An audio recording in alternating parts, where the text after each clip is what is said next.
City India news Telugu చేసిన మొత్తం మహబూబ్ నగర్ పట్టణం నుంచి వాడవాడల సదరు ఉత్సవాలు చేసుకుందామని చెప్పి విచ్చేసిన వేలాది మంది యాదవ సోదరులకు మహబూబ్ నగర్ పట్టణ ప్రజలకు అందరికీ కూడా సదరు ఉత్సవ శుభాకాంక్షలు. సమయం ఎక్కువ లేదు, లేట్ అయింది. మన వార్డుల నుంచి కూడా పోతులను తీసుకొని మన సోదరులందరూ కూడా వస్తూ ఉన్నారు కాబట్టి ఎక్కువ నేను మన పెద్దలు చెప్పినట్టుగా ఇప్పుడు కాంగ్రెస్ ప్రభుత్వం వచ్చిన తర్వాత అందరికీ కూడా న్యాయం జరగాలని చెప్పి ఆలోచిస్తూ ఉన్నాం.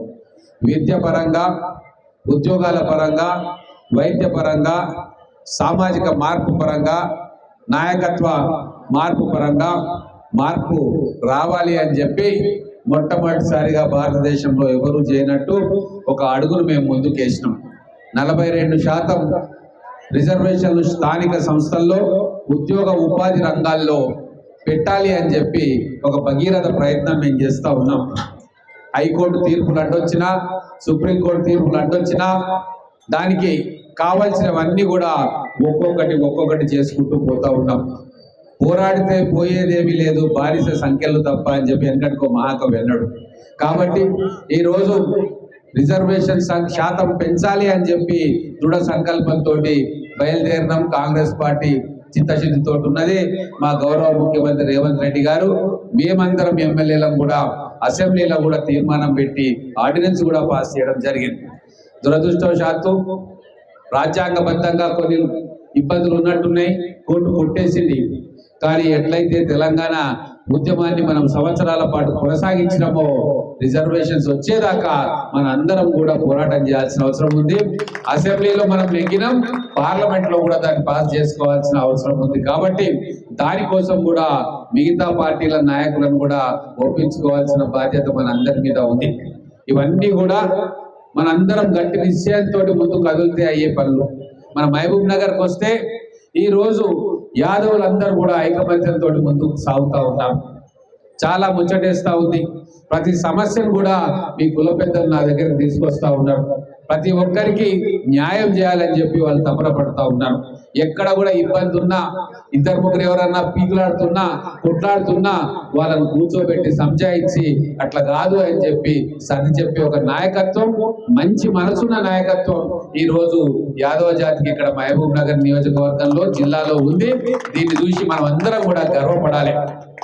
ఇంటర్నల్ గా ఏమున్నా సరే కానీ ఐకమత్యంగా ఈ రోజు ఆ కార్డు చూస్తే తెలుస్తుంది. ఈ కార్డులో ఇంతమంది పేర్లు ఉన్నాయి.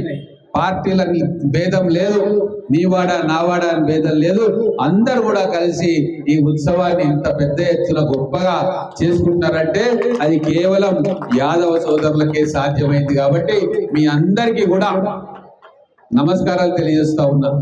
మీ ఐకమత్యాన్ని చూసి మిగతా సమాజాలు కూడా మీ బాటలో నడవాలని చెప్పి మేము కోరుకుంటా ఉన్నాం. ఎందుకంటే సమాజం ఐకమత్యంగా ఉన్నప్పుడే మనకి ఏం కావాలి అన్న ఆలోచన వస్తుంది, మనకు రావాల్సిన హక్కుల గురించి గట్టిగా మాట్లాడాలి అన్న ధైర్యం వస్తుంది, తెగింపు వస్తుంది, తెగువ వస్తుంది. ఐక్యంగా ఉంటేనే ప్రభుత్వాలు కూడా మన మాట వింటాయి. కాబట్టి ఆ దిశలో మనం ప్రయాణం చేస్తూ ఉన్నాం. అన్ని విధాలుగా నా సహాయ సహకారాలు ఉంటాయి. అలాగే మా పెద్దలు చెప్పిండ్రు, ఇన్సూరెన్స్ అనేది ఉండాలా, గొర్రెల కాపర్ను దూరం తీసుకొని పోతారు ఏమవుతుందో అని. అది చాలా మానవీయ కోణంతో మనం చూడాల్సిన అవసరం ఉంది. నాకు ఇది మొట్టమొదటిసారిగా దృష్టికి తీసుకొచ్చారు కాబట్టి ఖచ్చితంగా అధికారులతోటి కానీ, తర్వాత మంత్రులతోటి కానీ, మా మంత్రి శ్రీహరి గారితో కానీ, గౌరవ ముఖ్యమంత్రి గారితో కానీ ఖచ్చితంగా దీన్ని మాట్లాడతాను. దీని మీద ఇంకా అవగాహన పెంచుకొని అటువంటిది చేయాల్సిన బాధ్యత ప్రభుత్వాల మీద, సమాజం మీద ఉన్నది. కాబట్టి దాని గురించి ఆలోచన చేస్తామని చెప్పి తెలియజేసుకుంటూ, రాబోయే రోజుల్లో డీలిమిటేషన్ జరుగుతుంది. 34 శాసనసభ నియోజకవర్గాలు మన తెలంగాణ రాష్ట్రాల్లో పెరిగే అవకాశం ఉంది. నా వరకు నేను ఆ 34 పెరిగే నియోజకవర్గాలన్నిట్లో కూడా బీసీ నాయకులను పోటీ పెట్టాలి అని చెప్పి నేను ఈ వేదిక నుంచి నా ఆలోచనలు మీతో పంచుకుంటా ఉన్నా. అంటే ఏకబిగిన 34 పెరుగుతాయి మనకు. మా పార్టీ తరఫున కూడా ఎలాగో 42% అంటా ఉన్నాం.